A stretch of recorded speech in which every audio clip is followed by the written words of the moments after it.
Bonjour, bonsoir, bienvenue, c'est le 48e numéro de l'ESC Made in France. Ici Frédéric et autour de moi aujourd'hui, j'ai Adil. Bonsoir Adil. Bonsoir. Bonsoir Gwen. Bonsoir à tous. Bonsoir Alex. Bonsoir Alex. Salut. Salut. Et bonsoir Arthur. Bonsoir. Bonsoir, bonsoir. Et donc on commence sans plus tarder par les news de la semaine. Les premières news concernant le senior que nous voulions traiter, c'est celles qui nous sont tombées pour les sélections nationales suédoises et danoises. Donc on a eu confirmation du coup de la part de SBT que le Melody Festivalen va reprendre sa forme de tournée nationale avec 6 dates de prévues. Alors j'ai pas les dates devant les yeux, mais bon c'est des dates habituelles, on va dire, dès le premier week-end de février jusqu'à mi-mars. Je voulais dire, Oui, vas-y. la première demi-finale se tiendra le 5 février 2022, le samedi 5 février 2022. Ouais. Et le reste des demi-finales se tiendront les 12, 19 et 26 février, c'est-à-dire tous les samedis. Ouais. Et le second chance se tiendra le 5 mars, il me semble, je crois que c'est la semaine d'après, jusqu'au 12 mars. Et donc le présentateur cette année, ce sera Oscar Zia, qui a eu l'occasion déjà de le faire cette année pour la deuxième demi-finale, si je me souviens bien, et qui avait tellement marqué les esprits, que tout le monde avait trouvé tellement drôle, que SBT a eu l'excellente idée de le faire revenir, moi cette fois-ci, pour présenter tous les shows, ce qui est une excellente chose. Voilà pour la Suède. Côté Danemark, ce sont les mêmes présentateurs qui reviennent en 2022 pour le DMGP. Tina Müller et Martin Brygmann pour la présentation du Dance Melody Grand Prix. Et donc la finale devrait se tenir au Jyske Bank Boxen à Herning le 5 mars. Voilà. Pour plus d'informations supplémentaires, par exemple, on sait qu'on a les tickets qui ouvriront à la vente, qui seront ouverts à la vente à partir du 23 septembre notamment. On passe à l'information suivante qu'on a eue cette semaine, c'est l'Irlande qui a également confirmé qu'il retournait à une finale nationale. Ce sera à peu près du même style qu'ils avaient il y a quelques années avant qu'ils passent aux sélections internes, c'est-à-dire de l'époque de c'était quoi, 2015, jusqu'en 2015 où ils avaient eu ça. Ouais, c'est effectivement 2015, je crois.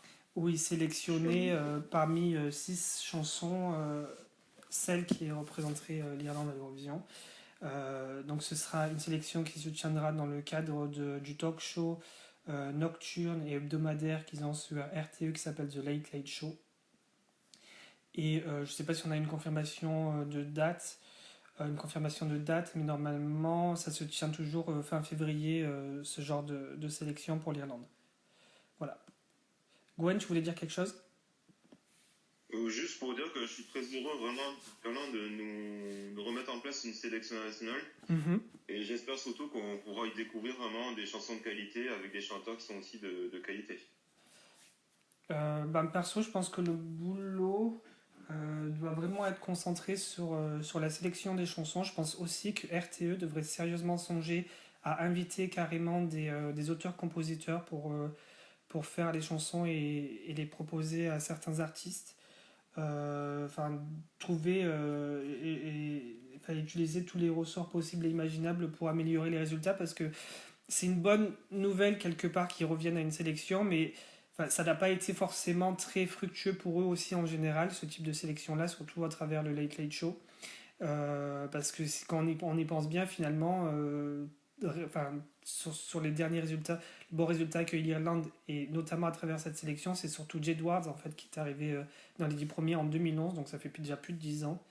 Donc c'est une bonne chose, mais à la fois une chose qu'il faut retravailler correctement, on va dire, pour qu'il y ait de nouveau de bons résultats pour le pays. Pour ma part, alors ça fait depuis que je suis l'Eurovision, oui. C'est la première fois que l'Irlande utilise ce choix-là. Ah ouais. Donc depuis après 2015, je suis l'Eurovision. Voilà, non, depuis 2016. Oui, mais donc c'est 2015, je voulais regarder, mais j'ai complètement oublié parce que j'avais un truc en même temps. C'est vrai. Un match de foot. Pour moi, ça ne changera pas grand-chose. D'accord. Parce que la RTA, qui est le diffuseur irlandais. RTA. Non. Oui, RTE, avec un accent aigu, n'a pas compris, un peu comme la BBC en fait, n'a pas compris ce que c'était que l'Eurovision au 21e siècle. Exactement. Ils n'ont pas compris ça. Oui. Et à moins que il se réveille comme l'a fait la Suisse un peu, à moins qu'il se réveille et que ils engagent des artistes qui ont vraiment envie de le faire et qui ont vraiment des compositions à eux et qui comment dire, sonnent authentiques. C'est-à-dire que c'est pas écrit par des songwriting camps, ces trucs comme ça. Et bah, ça peut marcher pour moi en fait. Ça peut très bien fonctionner. Après, c'est pas parce qu'un pays utilise un songwriting camp que c'est toujours mauvais. On a bien vu ce que ça a donné pour la Suisse cette année, ou même en 2019, ça a très bien marché. Mais il y a une façon de le faire. Oui. Et voilà quoi. Il faut pas. Enfin bref, ils comprennent pas l'esprit de compétition de manière générale. Mais j'attends de voir. Ouais, en vrai, le problème Irlande, c'est qu'ils n'ont pas souvent de chansons ultra appréciables et ultra compétitives. Arthur, tu voulais dire quelque chose? Ouais, par rapport à la sélection nationale irlandaise, je trouve que c'est le genre de sélection quand une délégation veut faire genre qu'elle s'investit dans l'Eurovision, mais en fait pas du tout. Ouais. Un petit peu comme mais ça me donne l'impression de cette sélection où en 2014 avec la France où il y avait eu les chansons d'honneur. Oui, il y avait 3 chansons. Ouais, 3 chansons. Ouais. Voilà, que même si j'adore Moustache, François se foutait de la gueule. Hein. Et puis surtout qu'on voyait les extraits, que des vieilleries. Ouais, d'ailleurs, j'ai vu l'émission, les trucs à revenir, c'est le truc Baba Corsica repris par un Bobby. Hein. C'est la forme acte de présence d'une sélection, quoi. C'est-à-dire. Je trouve que vraiment, si l'Irlande voudrait vraiment avoir de bons résultats et tout, il faudrait vraiment une vraie sélection structurée et tout. Mais oui. Comme ils font pour le junior, tu vois, en quelque sorte. Exactement. Très bien, donc pour Donc, lire. pour le junior, c'est pas la même chaîne aussi. Hein. Oui, ça aussi, il faut le noter, ouais. Aussi. Ok. On passe à la troisième info et dernière qu'on va traiter cette semaine concernant le senior. C'est la Belgique qui a déjà annoncé son candidat. C'est le premier candidat qui est confirmé donc, pour 2022 en Italie. Il s'agit de Jérémy Makiessé qui avait gagné la dernière sélection, le dernier concours The Voice en Belgique. Il a 20 ans et voilà. Et Adil, tu voulais dire quelque chose dessus? Eh ben, je veux dire, d'après ce que j'ai vu, c'est un bon choix et pour la personne. Je pense que s'ils choisissent la chanson qui lui colle à la peau et qui est efficace, accessible et de qualité, la Belgique peut frapper fort. Hein. Arthur. Oui, donc j'ai pas grand chose à dire, ne serait-ce que j'ai un peu checké son compte Instagram, ce qu'il fait dans la vraie vie et tout, et je l'aime déjà beaucoup parce qu'il a une énergie, une sympathie et tout. J'ai envie d'être son ami en fait, donc voilà, c'est voilà, j'aime bien, il est très feel good comme garçon et j'ai hâte de voir ce qu'il va nous proposer. Il a pas de compte Twitter, hein. J'ai cherché sur Twitter, j'ai rien trouvé comme compte officiel. Non, il a un compte Instagram. Ok, très bien. Donc voilà ce qu'on pouvait dire pour les informations concernant le senior cette semaine. On va maintenant passer au junior qui se rapproche petit à petit. Et on va parler de l'Allemagne qui a sélectionné Pauline avec la chanson Imagine Us. Personnellement, j'ai pas écouté. Alors Adil, je vais te laisser nous décrire Imagine Us. Alors, le souci, c'est que j'ai pas regardé la section allemande, donc je suis un peu dans la merde. Mais t'as écouté la chanson, oui? Non, mais j'écoutais que la chanson gagnante et j'écoutais un peu les chansons au récap, mais bon, le souci, c'est que je m'en souviens quasiment pas. D'accord, donc Voilà. ça veut dire déjà pas mal de choses, on va dire. C'est pas un bon, très bon signe, déjà. Voilà. Ouais. Donc, mon avis sur la chanson de Pauline avec Imagines, et pas la chanteuse de Pauline avec Allô le monde. Hein. Alors, mon avis. Elle est en train de chercher.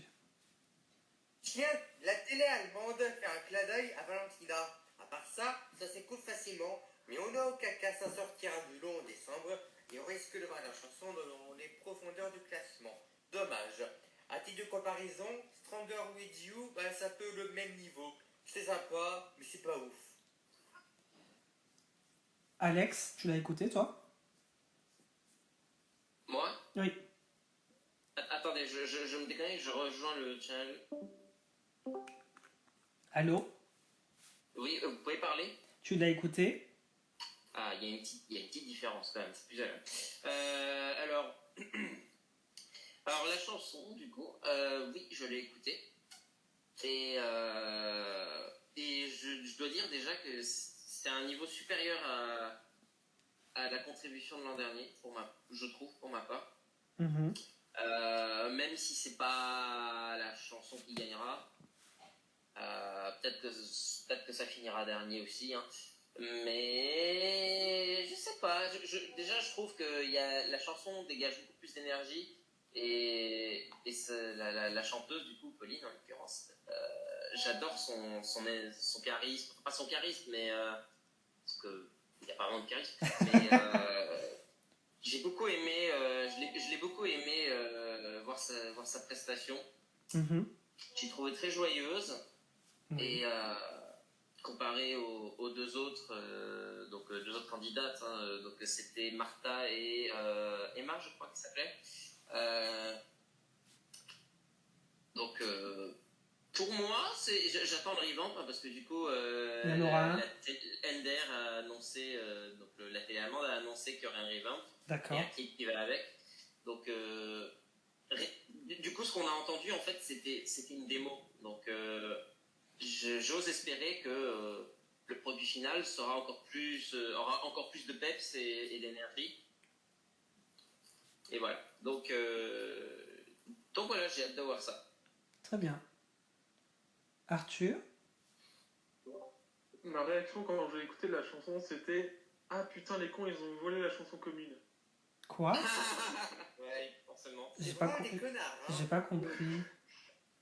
J'ai bien aimé, mais vraiment, vraiment oubliable. J'ai pas compris la blague. De quoi? J'ai pas compris la blague. Oui, je me suis dit putain, ils ont volé la chanson commune. Commune? La chanson commune. C'est le moto. D'accord. C'est la phrase. Ok. Enfin, tu sais, genre, en 2018, tu sais, ils avaient fait toute une chanson commune avec tout le monde qui chantait. Ah, c'est du même style, quoi. On dirait une chanson que... C'était pas vraiment le truc pour Royaume-Uni, c'est plutôt 2019 qu'on a vu. Mais bon, j'ai à souvenir que c'était très moyen pour Ok. la BBC. Et donc, oui, Arthur? Oui, du coup, j'ai trouvé la chanson de Pauline très oubliable, malheureusement. J'espère que le revamp donnera quelque chose de mieux. Mais pour l'instant, c'est un gros flop. Enfin, je pense que ça fera un gros flop pour l'instant. À voir après ce que ça donnera. Gwen? Je pense que tout le monde a résumé ce que je pensais. C'est pas une mauvaise chanson, c'est mieux que Stronger With You. Oui. Mais c'est oubliable et c'est pas. Voilà, si un revamp, j'espère qu'il sera bien fait, mais pour l'instant, je le vois plutôt dans le bas du classement que dans le haut du classement. D'accord. Enfin, ça, c'est un niveau extrêmement faible. Hein. Bah, espérons pas quand même, Paris, parmi 19 chansons, ce serait triste. Donc, dernière info qu'on voulait traiter cette semaine, c'est l'Espagne qui a annoncé que ce serait le petit Lévi Diaz qui représenterait le pays au Junior à Paris en décembre. Exactement le même format que pour le Portugal, ils ont choisi le gagnant de The Voice Kids pour l'envoyer à l'Eurovision Junior. Voilà ce qu'on pouvait dire. La chanson sortira ultérieurement. Et c'est tout. Voilà, tout simplement. Donc, pour les informations qu'on voulait traiter cette semaine, merci Adil d'avoir été avec nous. Adil ne répond plus personne ne répond. Il a encore ça répliqué entre temps. Donc à bientôt Adil, merci. Voilà, à toutes. À toutes. Merci Gwen. À bientôt. Merci Alex. De rien. Merci Arthur. Merci à toi de l'avoir présenté. Bien évidemment, n'oubliez pas de liker et de vous abonner à la page pour avoir toutes les notifications dès qu'il y a un nouveau numéro qui devrait sortir très... Écoutez, bim bam boum,